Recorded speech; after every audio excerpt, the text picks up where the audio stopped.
What's up mga ka-Big Bites? May tatlong sobrang good news talaga para sa Barangay Ginebra. Pero bago ka sana magpatuloy sa panunood ay huwag mong kalimutang mag-subscribe sa aking YouTube channel. First topic sa video na ito ay tungkol kay Stephen Holt. Humingi siya ng sorry sa pinakita niya sa nagdaang PBA Finals, dahil nga hindi pa daw gaanong solid at maganda ang pinakita niya. Kinabahan daw kasi siya ng sobra. Pero ngayong na-experience na daw niya ang finals atmosphere, sobrang malaking bagay daw talaga ito para sa kanya. At nangako siya sa mga Ginebra fans na mas maganda na daw talaga ang ipapakita niya sa Commissioner's Cup.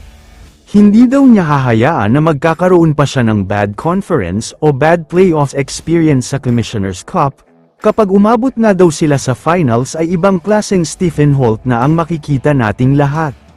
Ang next good news naman ay tungkol kay RJ Abarientos. Siya talaga ang real deal para sa Ginebra.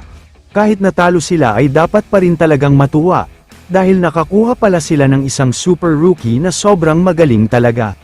Matindi pala kapag nag-init, kahit sino pang defender ang iharap sa kanya ay kayang-kaya niya gumawa ng puntos. Kung gugustuhin pala niyang umiskor ng 40 points ay magagawa niya. Scoring machine pala ang player na ito.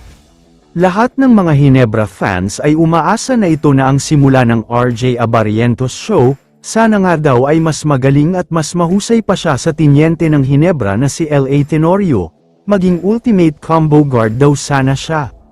Ang pinaka-last na good news na pag-uusapan natin dito ay tungkol kay Troy Rosario.